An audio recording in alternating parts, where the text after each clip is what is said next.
অযোধ্যা।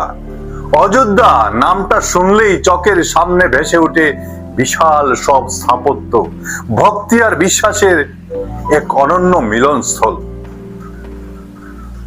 কিন্তু গত কয়েকদিন ধরে যা শুনছি তাতে কি আর বিশ্বাসটা আগের মতো আছে?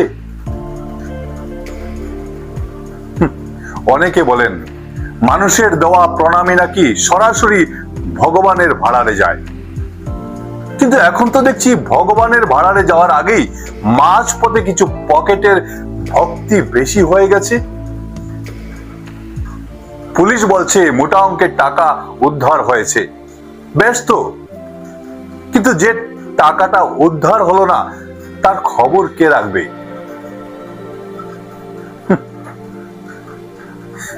সবচেয়ে মজার বিষয় কি জানেন?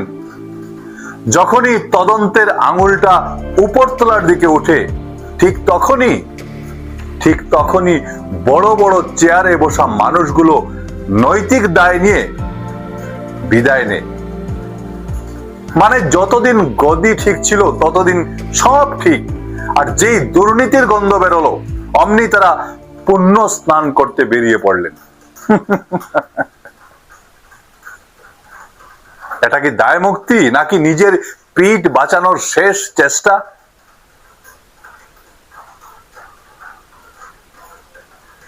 কোথায় ছিল সিসিটিভি গুলো? কোথায় ছিল এগুলো? কি কাপড় দিয়ে ঢাকা পড়েছিল? সেগুলো কি কোনো এক বিশেষ মন্ত্রে ঘুমিয়ে পড়েছিল? নাকি ক্যামেরাগুলো এখন রাজনীতি শিখছে, কোথায় দেখতে হবে আর কোথায় চোখ বন্ধ রাখতে হবে?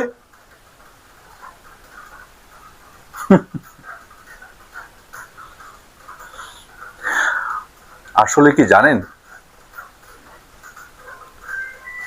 সবচেয়ে বড় ভয়টা কোথায় জানেন?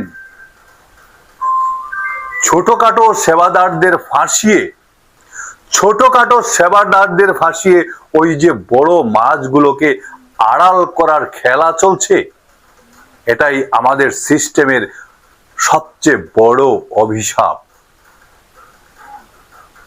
সাধারণ মানুষ কষ্ট করে রোজগার করা টাকা যখন ওই দানপাত্রে ফেলেন তখন তারা ভাবেন তারা হয়তো ঈশ্বরের সেবায় সাহায্য করছেন। তারা কি তখন জানতেন তাদের সেই ভক্তির টাকা দিয়ে কোনো এক বড় লোক নিজের ব্যবসাকে আরো বড় করছেন?